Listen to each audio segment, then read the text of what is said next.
Before we kick off, I actually want to say something nice about Gario, because I've worked with him for going on 10 years, and he just launched his business not too long ago. But prior to that, was reading every business book under the sun. I don't even know how you found the time, frankly.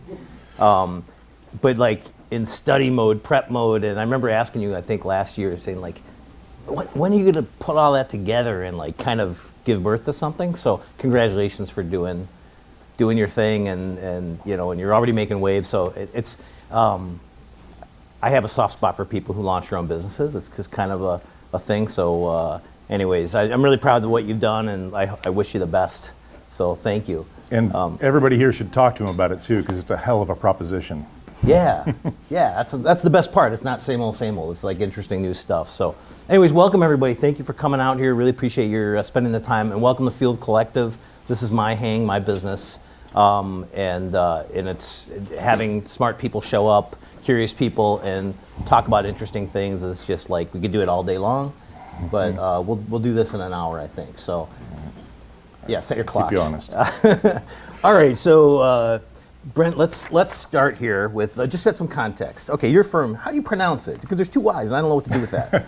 It's Yes. We're just Yes. Okay. We do have clients who can't get over that, and they say, why yes? Yeah. They, Or which Y is silent? Exactly. Yeah. It's the first one. Okay, good. And what kind of work does the firm do, just to give us an idea? We're a mix of digital and print. We started as traditional print guys, loving doing print, and then natural evolution emerged into digital because clients build a client's trust, and then they ask, do you do brochures? Do you do signage? Do you do websites? Do you do apps? And we start moving into areas just because clients ask us to take them there. Yeah. So if there was ever a question of whether somebody could transition from the traditional print design into digital, like, you did it. I mean, I think the principles apply. Yeah, the same yeah, principles yeah. apply. And to be clear too, we don't have developers on staff. We don't have technical people on staff. We outsource all of that. We have great partners that we work with. Internally, we know enough about technology to speak good nerd. Yeah. And play nice with the devs. Right, and play nice with the Yeah. devs, and they're a really important part of what we do in digital projects. But the same principles apply there with print. We have a really great relationship with printers, and we talk a lot with them. If we're contemplating a print project, bring them on early and talk about what's possible, talk about what's feasible within budget, within, how can we push the bounds of what that's happening. The same rules. Bring your people who are going to execute on it in early. Yeah. And what's your role in the firm? How do you?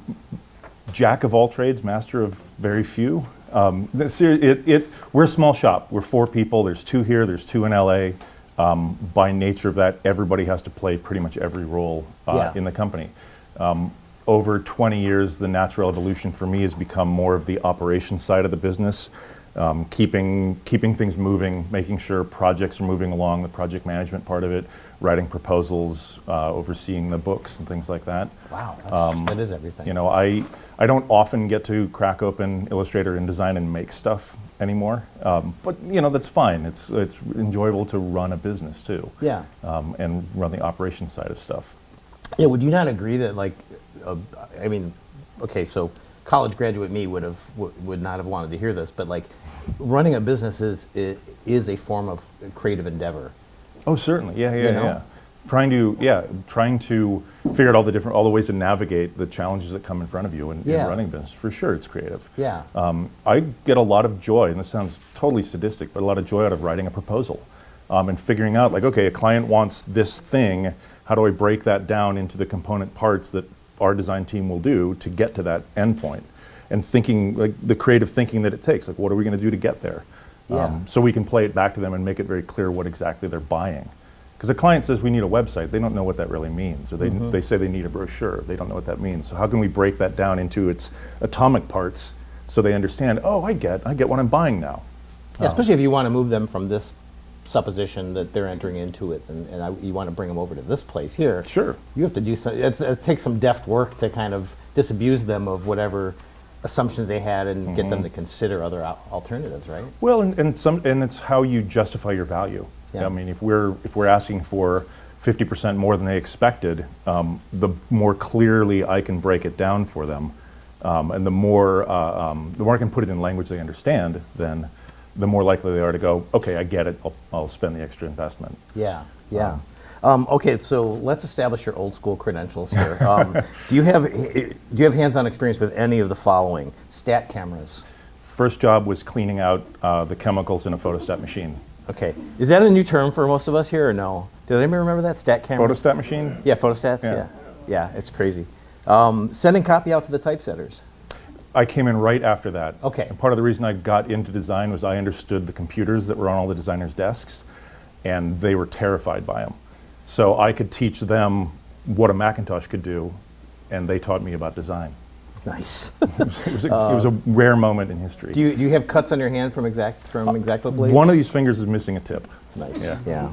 How about creating comps, marker comps? A little bit after that too. Okay. A little bit after that, but hot wax machine for sure. Yes. First guy in the The morning. handheld one plug or in- the stationary one? The that handheld. Yeah. Okay. And did you ever want to be a fine artist going into all this? I mean, if you go back to your young you. Yeah, my mom still has some fine art on the walls of early paintings and things. Yeah. So yeah, sure. But I had so I, as a lot of kids, I was super interested in art and had a lot of painting stuff, and my parents really supported that in a lot of great ways. And then in high school, I will never forget this son of a bitch, but I had an art teacher who said, you should do something else. And so Coach Coons, if you're out there, suck it. That's what you get when you hire the softball coach to teach art in high school. But no, so there was like a going out of, in high school, it kind of was like, oh, that was really devastating. Kind of stopped doing anything in the fine art world. But then moving into college, got into bands and working with musicians and doing flyer art. When it was literally cut out the type from a newspaper and paste it up and photocopy it, and that whole ethos in the late '80s, early '90s. Yeah. So yeah. Which is a close cousin to ransom letters, right? Right. Exactly. Yeah. Yeah. Well, punk rock. That's kind of I think what we were doing. That's right. We're holding society hostage. Holding with our everyone music. hostage. Yeah. So in one of our prior conversations, you said, I'm a low theory and much more instinctual and human than anything. Okay, let's see. That sounds really smart. I'm very low theory and much more instinctual and human than anything. Can you explain what that means? I'm not sure actually, but no. I think that we designers can sometimes, when we create things, we get very caught up in our own navel gazing and kind of not so much academics, but we start justifying things. We go into clients and try to argue like why this is right and why this should be and why that should be. And I'm much more of coming from the George Lois school of, if a concept doesn't hit you in the gut right away, it's not a good concept. Like if I don't get it immediately. And I think that's kind of the human, or what we call now user experience of a design. Like, is the design clear? Do I understand it? Do I have to read a lot to get where we're going with this? I really think that the human and the user part of what we do as designers is more important than anything. Yeah. That's almost related to the idea of, which is something that comes out of writing, but I feel it like applies to most creative endeavors. Yeah, the concept of kill your darlings. Yeah. That if you have this character that you're in love with, or some scene, and you love it so much that you need it to persist, and then you start warping the rest of the book or the story around it. To Start make that thing live. justifying everything. Yeah. Same thing if you just are in love with some illustration and you will fight for it, but even though it's kind of killing the Right. So sometimes letting go of the thing that you're so beholden to, so that the rest can flow. Yeah. Sometimes, because I think we can talk ourselves into an idea. Yeah. And I think if you can't step back and be objective or disconnect yourself from that idea and look at it as somebody else might, as my mom might, or a user in the street might. If you can't disconnect yourself from it, then maybe you're a little too close. Yeah, I find that also helps too when if it's just you working on the project, and I'm a former copywriter as well, and it's just you're stuck, and it's like it's not working, and you don't know why. I'm sometimes like, I'm just going to throw away the thing I was really stuck on and see what happens, and you can almost get to a new place there. Or it's that technique of put it aside for a few days, or just break away from it a little bit and focus on something else and come back. And we have a saying around the studio, we'll go say, is it still funny in the morning? Like, does it still work tomorrow? And if it does, then it's probably a good idea. Yeah. But when we've been grinding on it for too long, you get too caught up in it. Yeah, it might have been the reefer talking. We have 2 bars in our studio, so it might be the scotch. Yeah, it's scotch. All right, so this idea of intuition and instinct, how does that serve you when you're talking to clients? Like when you're initially talking about their needs, how much of your conversation is just you're instinctually or intuitively feeling out the situation and soliciting their feelings? We do a lot of discovery on projects, and I'm very reluctant to engage with a client that won't hire us to do discovery and learn about their business and learn about what they're doing. If they want us to just do this one brochure, just make it happen, I'm really reluctant to engage like that. I really want to go deep on a client. We're doing that right now. We've got a client out in Los Angeles. I spent 3 days in their offices talking to all the executive leadership, all the way down to the associates, a strategist and a guy we bring in, interviewing people, talking to them, learning about the business. I want to learn the nuts and bolts about what they do so that I can then translate that into materials that communicate well for them. And in addition to that, we're now actually this week talking with some of their clients. So we're having conversations with clients of our client to learn what their perception of them is. It helps us know what muscles to flex in putting them out there in the world. It's a total rebrand or brush up of the brand, I should say. A lot of messaging and communications around it, as well as design. Yeah. I think that's an important thing to establish too, is that I'm a writer by training. My business partner is a designer. And so my interest is often in how things communicate, both visually and the written word. But in getting in with a client, I want to know their business intimately. Yeah. And like I said at the beginning, if they won't give me the time to do that, if I can't sit with the CEO and really pick her brain about what that business is about, I don't know if it's going to be a good fit for us. Yeah. Because I don't think my work can be as effective. If I don't understand where we're coming from and what we're trying to do, it's not going to be as effective. Yeah. So there's a business principle here. You know that your sweet spot or the firm's sweet spot is doing deep work. Where you gather context and you invest in the time to be able to then at some point have a creative platform that really that's really productive. Translate it. Right. Yeah. Well, so that means you're looking for a certain kind of customer, so to speak, Sure. a certain kind of client who ultimately has the budget for it, but can be convinced that is the righteous path. Right. So that means then you have as a result, then you have a sales process, whether it feels like sales ever. Yeah, sure. But sure, it but is. there's people who fit that bill, and then there's a whole bunch who don't.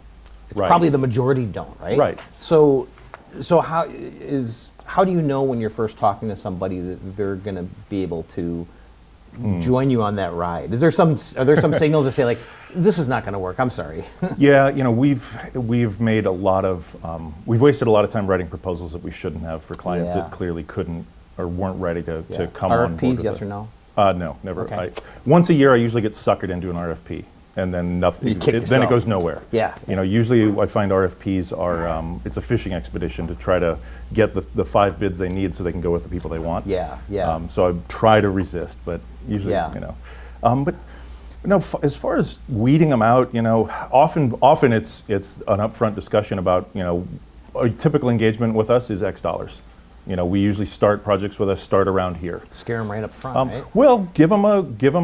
Let's be realistic about it. This is Yeah, a business yeah. negotiation or business arrangement, and if they're thinking that a logo is going to be $1,000, and we tell them it's going to start around 10, we've got a different mindset. Because the logo is the tip of the iceberg, isn't it? Right, I mean, always, like, yeah, always, exactly. So money does tend to separate pretty quickly. Yeah. The thing that we've found that's really interesting, though, is that, and I've really come to believe this, is that it's very hard to compete on being more creative than the other shop. It's very hard because there's other people doing much better work than we do. I think it's very hard to compete on being better, more service-oriented than other shops, because we don't have account handlers or project managers.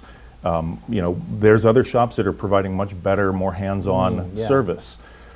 Where I think we can compete, and the clients that come to us, it's on strategy, it's on thinking. because our thinking and our approach to things and the way we think about your brand and the way we consider your brand, that's unique, and you're buying something unusual there. And every shop's gonna have a different approach to that type Yeah. of thing, but when we can come in and prove good thinking, good consideration, and I think most importantly, really good listening, like we can really hear where you are, what your issue is, and how then figure out ways to solve it. We're setting ourselves apart from other shops that are designing Yeah, things yeah. or serving things. Yeah. Does anybody here struggle with like the whole, RFPs, or the idea of like you have to respond to a request and you know that it's going to be uphill to sell people on what your true value? Okay. Yeah. All right. So maybe this will be a productive area when we go to Q&A. Because it is. It's like you're trying to differentiate yourself and convince somebody that this investment's really worth it. It'll take them to a better place, but they can't see it. Right, You know. right. And that's all. Well, and the thing too there is that I'm finding more and more, if somebody emails us and asks us for a proposal on something, if they won't give me a half an hour on the phone to talk about it first, then I know it's not for real. And Right. often in RFP type situations, things come in blind and they won't give you the time to talk about it. Or it's from from a big agency, like a big ad agency or something, and you're not talking to the people that make the decisions, the CEO or the chief marketing officer Yeah. of the company. If they won't give me the time to talk through what the project is and understand it, then it's probably not worth pursuing. Yeah. Does that work sometimes to be subbed by a bigger agency? We did a lot of that early on. We were picking up work from other agencies. Now we have the good fortune of we're 100% client direct. Got it. I think it's a perfectly good model. We were doing some amazing work with. We sold our souls to the devil and did work for British American Tobacco early on through Grey. But we were flying to London every 6 weeks and doing presentations in these amazing boardrooms, and it was a phenomenal experience for two guys who just started a business. Yeah, great life experience, Oh, right? it was incredible. Yeah, yeah. But anymore, no, we're client direct. Yeah. On your website, you use the phrase strategy over decoration. What do you mean when you say that? Well, it's largely what I was just talking about there. I think that if you're not designing based in strategy, if you're not designing based in real world issues, real world concerns, understanding where the client is, we're always asking that question: why are we doing this? Why are we doing it now? Making sure that we're swinging the right stick at the problem type of stuff. If we're not doing that, we're really just decorating it. Mm-hmm. If you don't understand the client's needs, the audience expectations, what the market's like, how you're going to move it, you're just decorating something. Yeah. And there's a lot of firms that do a great job of that, but I think that then you're veering more into you're a fine artist at that point. Yeah, and sometimes people seek out someone who has a real established aesthetic. Of course. Yeah, yeah. But we can't all be Sagmeisters. Yeah. As much as we'd like to. But Yeah. I find if you've got a foundation of strategy or a foundation of data, it can in many ways it sets the design up. I mean, and you have some touch points to make the design, to know the design is right and what you're doing, what you're communicating is the right thing for this client. Yeah, yeah. How much, once somebody, engages you guys, how much process do they encounter? Are you guys process sticklers, or do you at least have some fundamentals of your process that Yeah. you work with? We like to. I really appreciate process, and I think it's important to having milestones and setting expectations with clients. Yeah. As a small studio, it can be difficult to adhere to those sometimes. But yeah, I do think that checkpoints, communicating with clients regularly, letting them know what's going on, being very responsive to them, I think is really, really important. Our first client was a private equity firm, and in the private equity world, communications are very rapid, very responsive, things move with incredible speed. And there's an ethos in that world that a shortly worded response on an iPhone within an hour is better than a well-considered email 36 hours later. Just let me know you're on it. Let me know you're taking care of something. Let me know you're in here. And so that's a long way around process, but I think that's part of it is communications and keeping them up to speed on stuff. I do really believe that the more you can bring a client into the design process or the creation process, the more you can make them own it, the more successful it becomes. Because if I can get a CEO talking about design, a CEO is especially not accustomed to talking about design. They speak spreadsheet or they speak practice. If I can get them talking about design, get them excited about something, and show them that it was really their idea and make it their idea, that's the Jedi mind trick of now they're going to champion that and they're going to own this and they're going to make sure this goes through and they're going to love us all that much more. Yeah. And then they will look for other droids. Yeah. Yeah, exactly. So if anything, process to us is taking clients along for the ride. Setting out milestones, setting out, again, we're writing a proposal, there's timelines in it. And we don't always hit those timelines, but we try to make it very clear, here's where we're going and here's how we're going to get you to the point you're after. Yeah. So in a proposal, I would imagine you might outline, here's the process that we propose. Do you ever get pushback and or a request to change that process, do it differently? Yeah, and you have the flexibility to sure, kind of you flex roll with the that? client. Yeah. We're called Yes, of course we will. You know? You kind of set yourself up there, yeah. Yeah, we did. But our accounts receivable department is no. Yes, but with a surcharge, Right. with interest. Exactly. Yeah. And back to this idea of killing your darlings, do you sometimes have to persuade clients, and how do you go about persuading clients to kill an idea that they were in love with? Maybe they saw somebody else's campaign and were like, we want that, and you're like, ugh. Yeah, no, and it happens. Clients, of course, they come and they're like, we want to be like Apple. I'm like, that's great. You don't have a product. And all right. It's that's a difficult one because we are commercial artists at the end of the day. We're not fine artists. We're there at the behest of our clients. Yeah. And we'll push back where it needs, and we'll point out things like, I don't know if this is the smartest idea because of this, that, and the other thing, and we will make educated counsel toward them. At the end of the day, if they want it to be read, it's going to be read, that's it. But I think too, we take an approach. We call it the salad bar when we present. Say we present 3 ideas. There's 3 layouts and 3 concepts. And I've worked in studios where there was very much like, no, this is the idea 1, 2, or 3. You get 1. You can't, like, they're independent. Can't blend them. It's bullshit. Clients want to blend things, and we encourage it. So we put 3 ideas out on the table, and we say it's a salad bar. If you like the type in this, and you like the imagery in that, and the color of that one, that's a challenge to us to go back and try to blend these things. And at times, if a client's really in love with something here and something there, and they just don't work together, we'll come back to them and say, we tried, and it really doesn't work, but here's a solution that does. Yeah. And then we can guide them into that.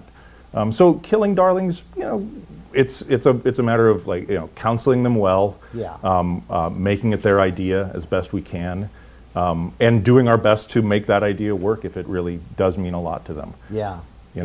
We had a client in they were in financial management, and we were doing logo work, and we were showing us a bunch of stuff that was in the was in the right space for him. The CEO, all out of the blue, comes out. He's like, I like green because my eyes are green. Like, all right, sure. But then we started connecting dots and went, well, shit, money's green. You manage money. Let's take a color palette off a $20 bill, and we're done. He's happy, it's in their space, it's right, and it was unique because everyone else in financial management's blue. He wasn't necessarily wrong. It's just his point of departure was a bit personal. But that's how CEOs and a lot of clients think. They don't think like we do. They don't really care about a serif or a sans serif. They don't understand that.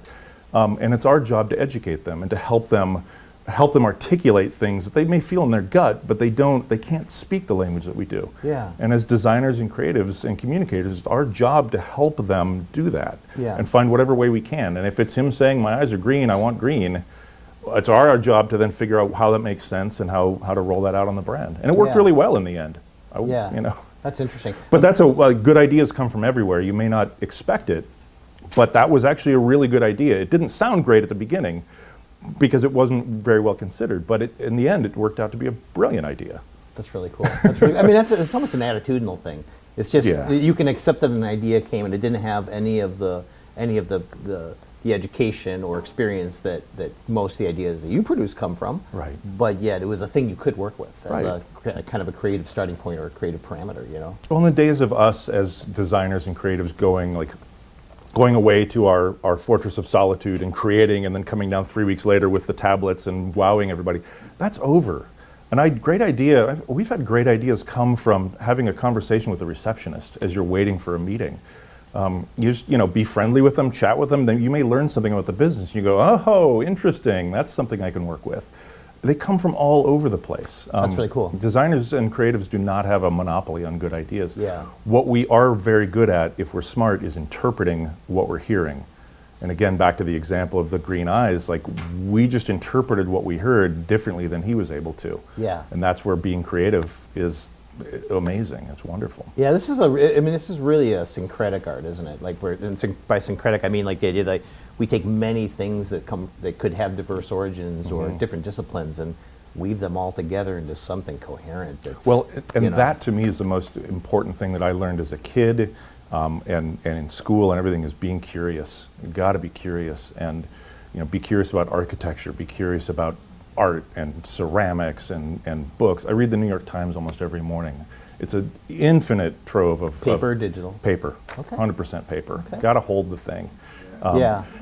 Well, there's a whole thing about that too. That if you go online and you let basically algorithms serve up what you might be most interested in, then you don't run across that bizarre thing that was on page 15 of the regional section that you never would have run across, but yet it sparked an idea. The randomness is actually a little bit lost online, I think. Or the beauty of a full-page print ad, and I have a collection of ads that I've pulled out of the paper because they're just like, God, look at the design on this thing, and it's printed on newsprint, and it's gorgeous, and like, how did they, stuff like that. I just love the physical. I love tangible. Yeah. Despite also loving technology. Well, okay. So let me jump to a question that was later on in the process. How do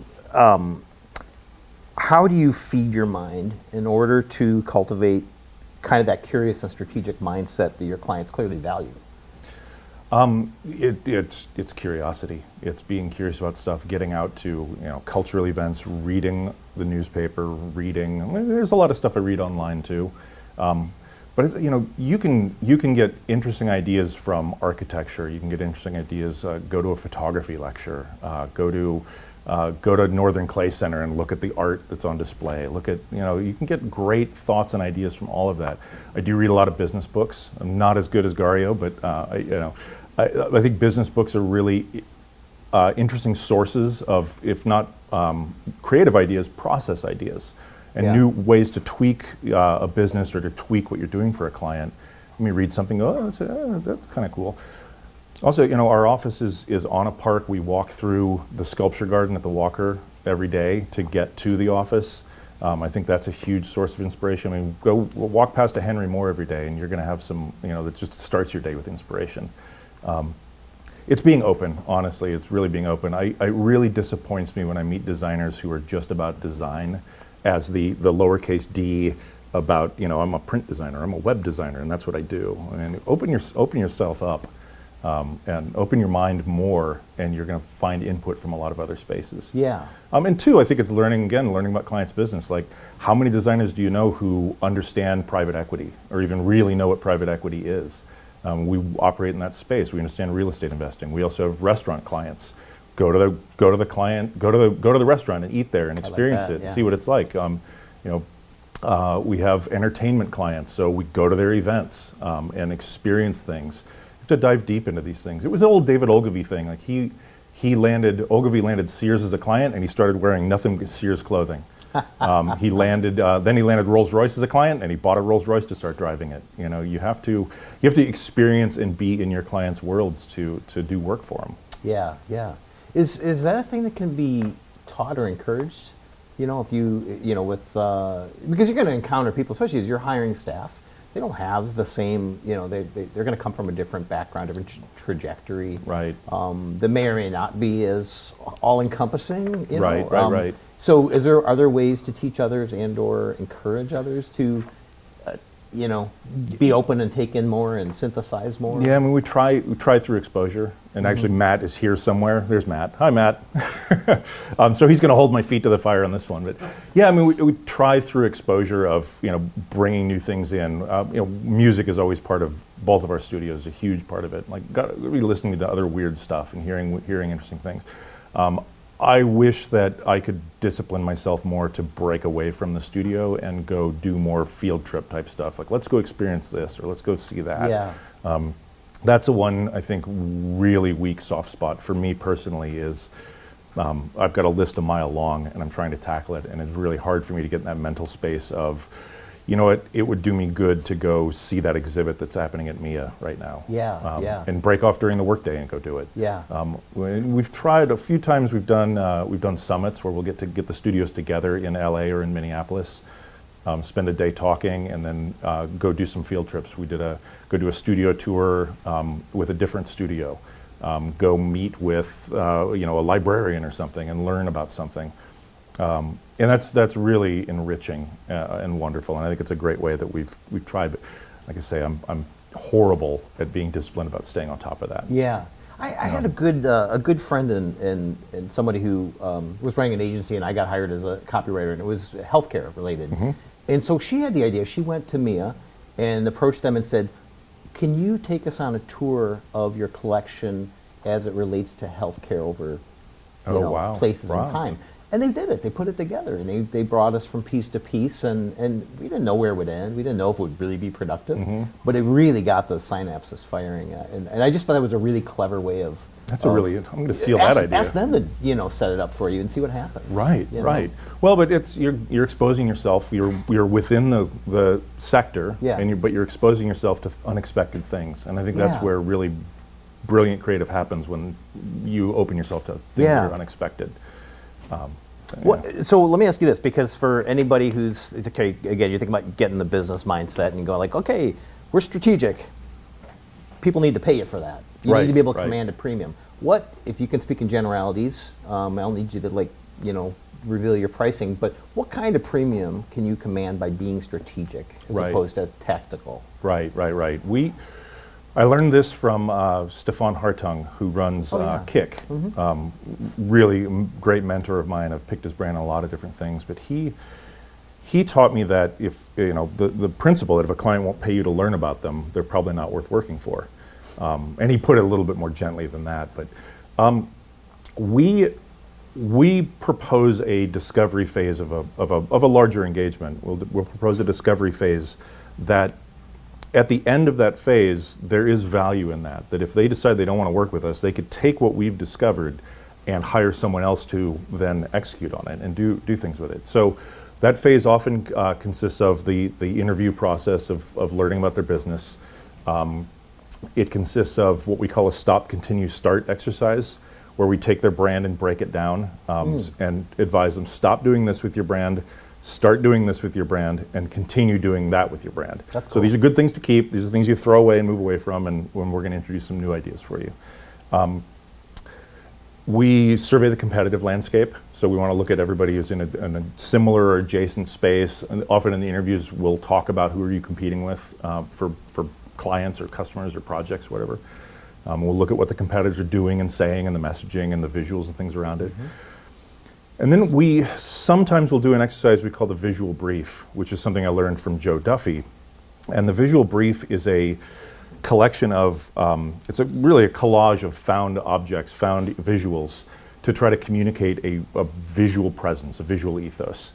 And we'll show 3 different visual briefs. One is very conservative maybe, one's very young, and one's kind of up in the middle. And it's a way of getting a business leader to talk about design without really talking about design, because they can look at something and go, and it'll have things like, one will have a Tesla on it, and an Apple Watch, and a basketball player, and one will have a guy in a limousine, and a yacht, and a Rolex, and they're different worlds. And it helps a business leader look at it and go like, I want to live in that space. I want my brand to be there. And it's a way of communicating with them that's not serifs and sans serifs or the nuances between blues or things like that. It's a way of getting them to say, I want my brand to feel that way. Yeah. I like that.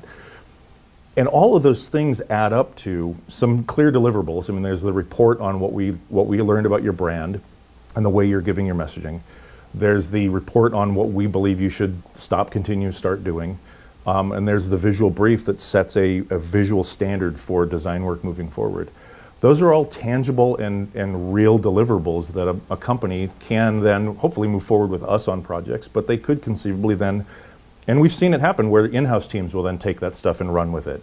They may hire us on a larger engagement or something else, but the in-house team is still using those touch points Yeah. to execute on things. And that's okay. I mean, if that's all you delivered, that's Right, not a bad right. career either, right? Right. It's know? fine. I mean, that's a strategic phase of things.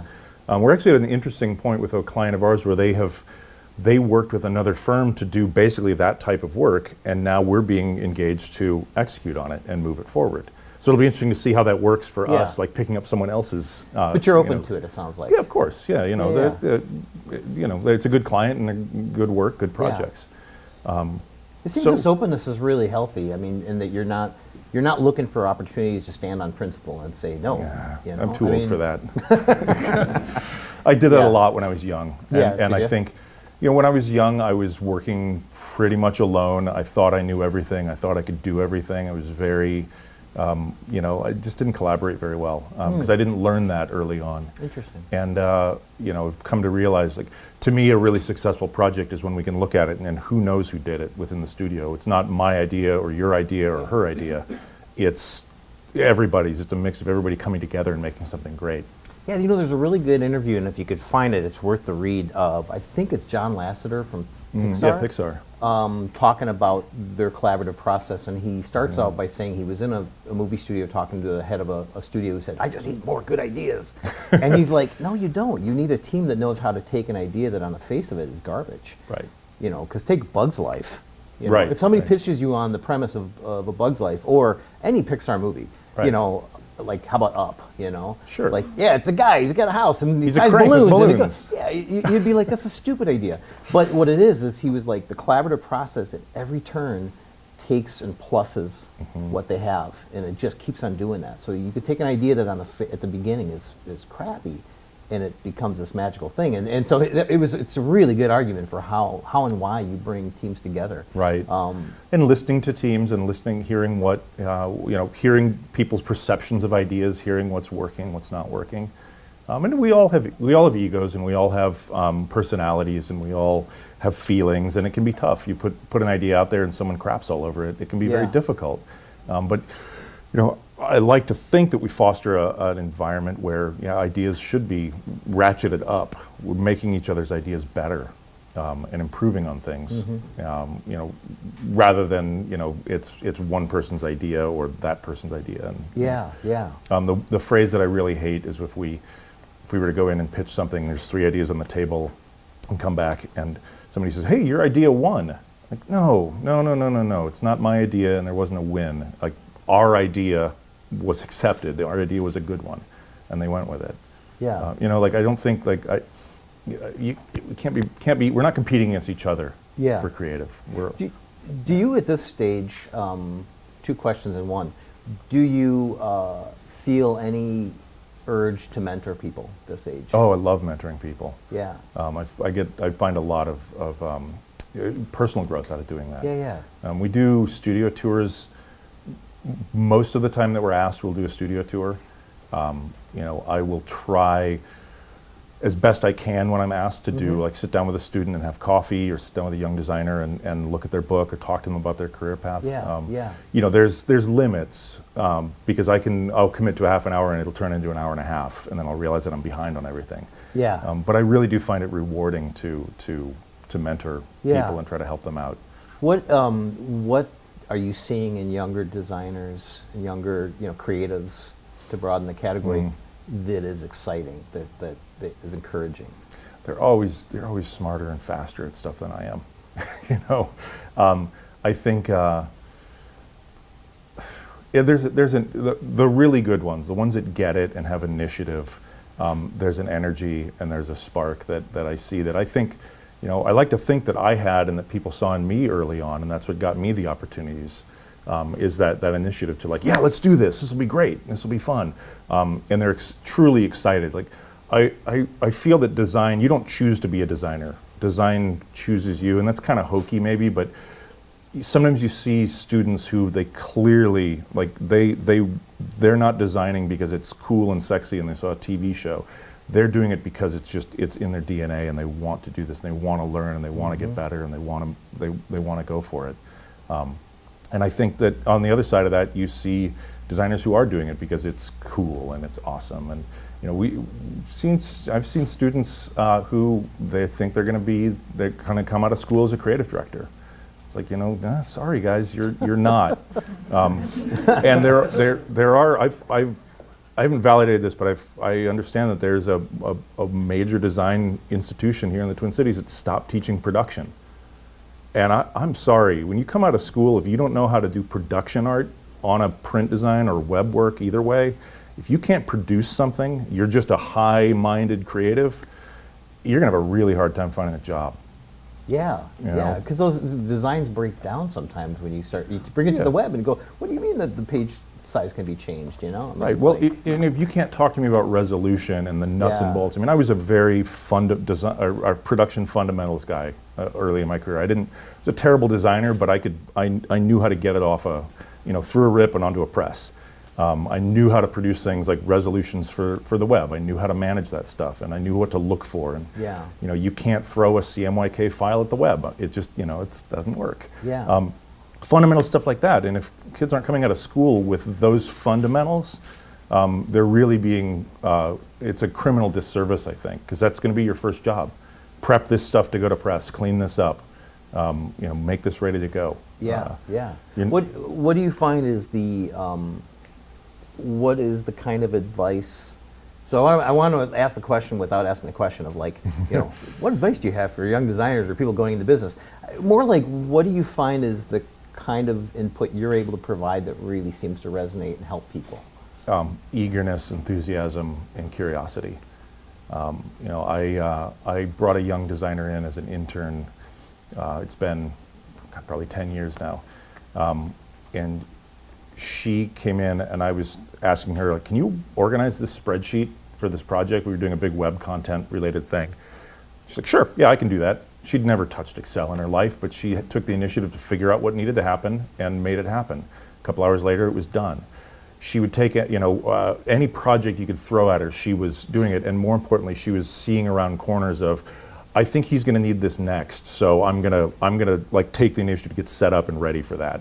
Anticipation and just thinking down the line of, okay, the project is here. This is what's coming over the coming week or coming day or coming hour even sometimes, and seeing those things. I think that type of initiative and that type of eagerness, just to be in. We're fortunate. We're so lucky to be designers. We could be, pounding nails for a living. It would be, maybe that's joyful. I don't know, maybe actually, but I feel really fortunate to be a designer. And I think that if you want to be in design, especially as a young person coming out, eagerness, curiosity, initiative are critical. Yeah. All right, I've run out of questions, so we touched on a lot of stuff, so it was great. Gary, if we can move to Q&A, let's do it. All right, use your theater voice and project so we can hear you. Yes. Earlier you mentioned outsourcing web development. I was wondering, as part of your projects, is there a phase of testing or prototyping a design, and if so, where does that fall? Because it's something that can fall in between the creative side and the web development side. So how do you do that in your firm? Right. I'll speak to this as best I can, just more about our process on things. We bring developers in very early into the process. So before we show any design work to a client, we're talking to the developers about, what do you think of this? Is this feasible? We've got an idea about this happening and this is going to do. How are we going to integrate that? And they'll look at stuff and they'll be like, what are you doing here? And they may push back. That's super, super important. Honestly, I'm reluctant to say we do any real prototyping per se. A lot of the work we do in the web is what we call brochureware. So we're not doing complicated applications. So I'm sure it's very, very different if you're doing a big, crazy web app for a huge corporate client. Having developers in early to the conversation is super critical. We also try to get clients on board with the look and feel of a site by showing them things that don't look like web pages. We're showing them kind of typographic styles and photographic treatments and button treatments and things. And we'll try to do that as almost sometimes they look like a collage. and I'll sometimes even will lay it out very horizontally so it doesn't feel like a web page I'm scrolling through, and try to get the design conversation happening in that way before we start prototyping what a page looks like. And that can be a real good shortcut too to, we're not laying out like 3 different design pages look and feels, we're laying out more of a single or 3 collages look and feels, and then they pick one, and then we're going into the deep work of what it actually works like on a page. I don't know if it really totally answers your question, you know. Okay, yeah, sure. Yes, sir. So when you're working with a client, you talk about achieving buy-in up front. Mhm. When it's a long-term project and they start to lose faith and the relationship starts to sour, how do you re-engage with that person and get them back on board? Right. Well, we have a project right now. It's a oh boy, it's a website that they signed the engagement 2 years ago this month, and it still hasn't launched. And it has been, oh look, Mike's right here. Mike knows all about that project.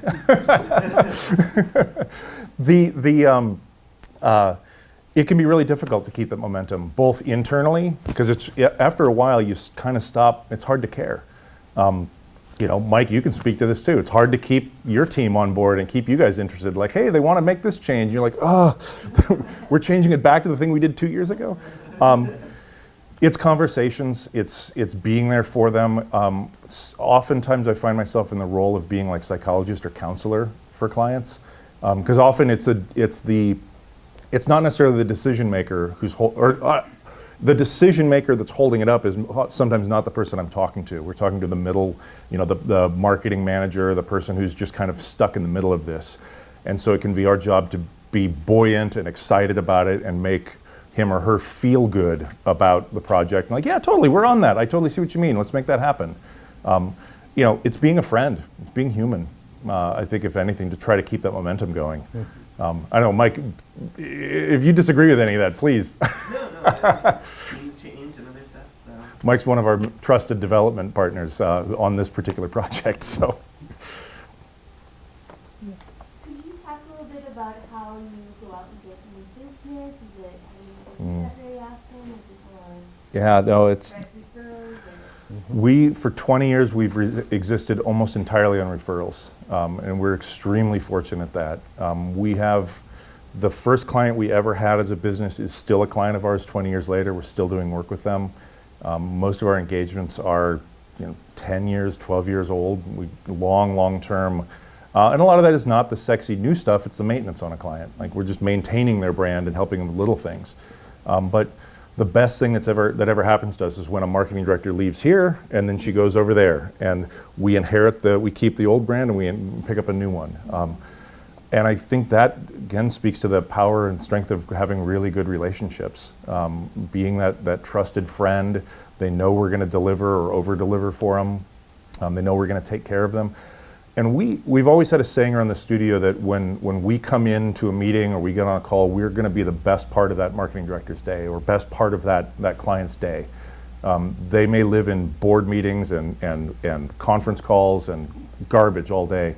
But when Yes comes in, we're going to have a good time. We're going to laugh, we're going to have fun, we're going to look at cool pictures, we're going to talk about cool ideas, and we're going to dream a little bit. And I think that has gone a long way toward developing these friendships and deep relationships. I like most of my clients a lot. I like them enough to want to spend time with them outside of work. And I think it's both fortunate and it's done very well for the business too, I think. We occasionally get inbound requests from our website, and in fact, I'm meeting with a gentleman tonight to go over a proposal. It was an blind inbound. He found us by searching Best Design Studios Minneapolis, and apparently we're well SEO'd for that term. Nice. But we had a great initial meeting. He's got a really interesting business, a really interesting thing, and the fact that he was willing to come into our studio and meet with us. And now he's willing to get back together, and we're going over to the Japanese whiskey bar in downtown to review our proposal. And he wants to sit down and talk through our proposal. Like, that tells me he's engaged and he's interested. Oftentimes when we get inbounds, blind inbounds, they'll be like, how much for a logo? And then my response then is, like, give me a call, let's set up a time to talk, and then they vaporize. But build your relationships, and I think that's a self-propagating thing for sales. question about, in a new engagement, have you had the experience of someone talking a good game about wanting to pay you to learn about them and having it sort of evolve or evolve, or a whole new person comes in, or like, Yeah. like they said, we're all on board for this process, and then the process sort of derails, or they're not cooperating, or they're not. Honestly, no, we haven't, because we keep it really short. I mean, we try to do the discovery within 3 or 4 weeks if we can. Like, we want to make it very concise. And usually, I can't think of a single instance where we get engaged for that, and the decision maker who engaged just can't then get the rest of the team on board to give us that half hour, 45 minutes for an interview, that they won't engage for those things. And in all honesty, like the best part of coming out of that is when we had a CEO one time tell me, I've never looked at my business this way before. Never thought about my business the way you've played back to me. And we're just telling them what they're already saying. We're putting it through a different lens. But honestly, I've never really had that process atrophy or completely fall off. And I've never been in like, my anxiety is always when I go in to present this, I'm playing back what they've told me, and I'm always anxious that they're going to say like, bullshit, you don't know what you're talking about. But I've never had that happen either. But that's always kind of that fear, that tightrope that keeps me keeps the edge. But fortunately, no. I think once they're on board, if they're into it, it's good. But we have had clients that have they don't turn into clients. We have had people that say like, yeah, that whole strategy stuff is nice. Can't you just start designing? And then I just know it's going to be a bad relationship. We're not going to have a good situation there.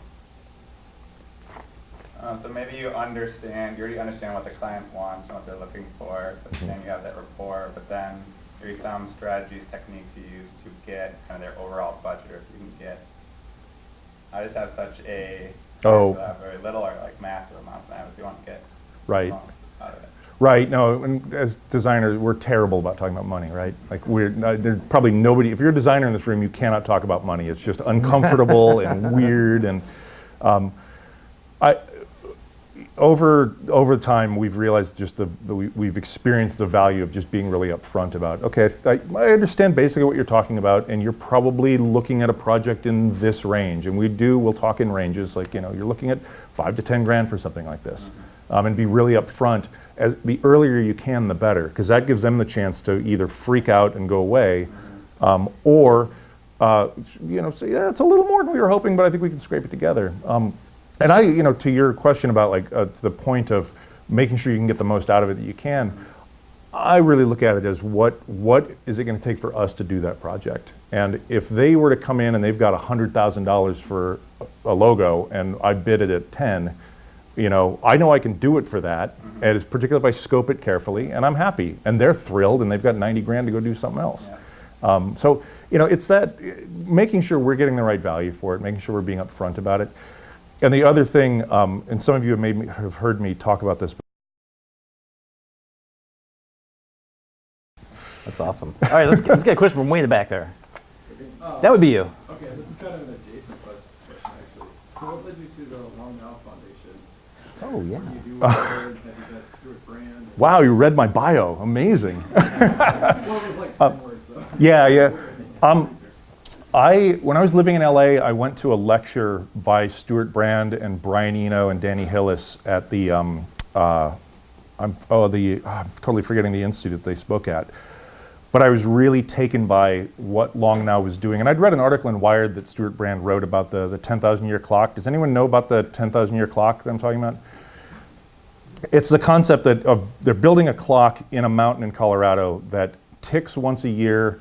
It chimes once a decade. It's all about long-term thinking. It's all about really big picture thinking, that what we're doing are shareholder quarterly returns and being beholden to election cycles and things is really a bad way of operating as humanity, and we should be looking at things on a 10,000 year cycle instead of a 3-month cycle. So I went to a lecture by those guys, and I mean, I've been a Brian Eno fan for years, and that guy's music is mind-blowing, but they started Long Now as a way of promoting long-term thinking. And I found that really interesting. And it's not from so much from like an environmental angle, although that's part of it. It's really just from, let's think about what we're doing today and what impact it will have in 10,000 years. Does that make sense? Is that Yeah, so what Yeah. are you doing with them now? I'm not actually, I've been a member of the organization just so I can listen to their podcasts, and I would love to go. They do a monthly lecture series in San Francisco for members. They've got a library for members of, it's a room like this full of amazing books. Sadly not in San Francisco, so I can't enjoy that, but it's more about kind of, I think, supporting that ethos and having some access to their content and the stuff they do. But their podcasts are amazing. You get these huge, big thinkers. And I love being in rooms or listening to people who are way smarter than me teach. Like you get introduced to concepts and things. You're like, what is this even about? But that's what they're about. They're bringing in really big picture thinkers who are moving the world in ways that I can't even dream of doing. But I love kind of being associated with it. And I find a lot of inspiration in what they're attempting to do. Yeah, the podcast is good. I've listened to a couple of them. It's almost like it's like the LP version of a TED Talk. Right. You know what I mean? It's super It goes academic. deeper, a bit more expanded, but really intriguing. So, Right. yeah, that's cool. That's cool. Glenn. So design is much more in the public sphere today. Saturday Night Live's making fun of typefaces. One Yeah, of my favorites. that was a great one, wasn't it? I had a client send that to me, which, Is that right? yeah, I thought that was beautiful. I couldn't believe when I saw it, and I was watching it. It's like, are they really doing this? But everybody's talking about design. 10 years ago, nobody knew what design was. It was this mysterious thing. And Right. maybe that was to your advantage at the time. But how is a public understanding of design good or bad for what you do? Right.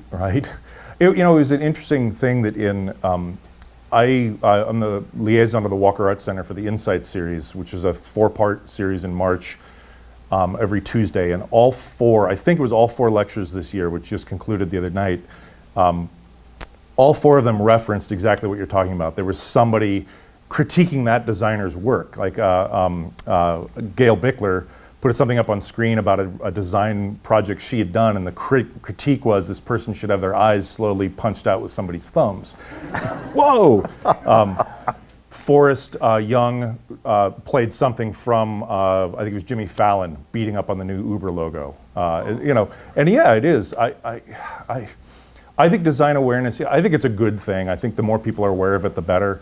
Like I said earlier, I think that has set us up where we can't compete on being more creative. We can't, because the administrative assistant is going to lay out that one sheet, or the marketing manager is going to lay out that brochure. We can't compete on that because the tools of design, just like photography. I'm talking to a photographer about this topic. Those guys get crushed. What we can compete on is being strategic thinkers, understanding things better, understanding more how things can communicate. And I think being deeply considerate of how an audience is going to receive something, how the market, the audience, the people they're talking to is going to understand something. Because I think those filters are things that a marketing manager or an administrative assistant or somebody who's got the tools of design but doesn't have the nuances or the deeper understanding of design that we may have, that's our value proposition. That sort of answer what? Yeah, absolutely. And I do hope we can all agree that there are just too many typefaces right now. Too many fonts in the world. We have to stop.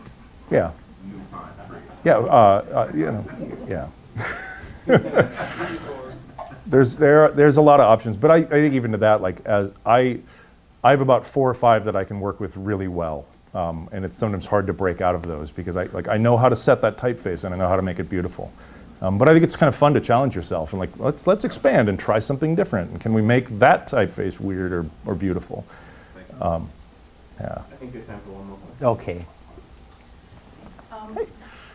So Minneapolis, St. Paul has a pretty great design community. It's a lot of what drew me here. Yeah, and so I'm curious what you think the benefits of having a studio here are versus other parts of the country. And we've been referred to as flyover. Sure. And so I'm just curious because you've been so active, what you think the benefits are to your business and to your clients, really. Sure. Yeah. No. So we started Yes in Los Angeles in 1999, and about 2003, my wife wanted to move back to Minneapolis to be close to her family. So we I took a look at the design community, and I loved coming back here for family holidays and things, so I was, sure, let's do it. So we moved back. The design community is super strong, and that's been a business advantage to us because we've been able to tap into it at different places, either to hire people, hire contractors, we very rarely hire people in the studio, but that's been a huge asset for us as well. My involvement through AIGA has helped that, but it's also, let's see, 1, 2, 3 of the clients that we have out here have come through connections from people I know at AIGA. That person is in-house at this place and they need help, so they call me and bring it in. That visibility and that engagement has been enormous for us.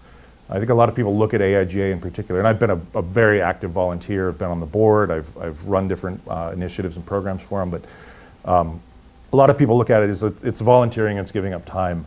I've seen that return in spades in the client introductions and the people that I've been exposed to, and I think that's been enormous. And in LA's got a really good AIGA chapter, but LA is very difficult to navigate because we had an office downtown, and if I wanted to go to an event in Santa Monica, I'd have to leave the office at 3:30, 4 o'clock to get to a 6 o'clock event, crawl across town for 2 hours. Here, you're 20, 30 minutes from pretty much anywhere. So that's a huge asset.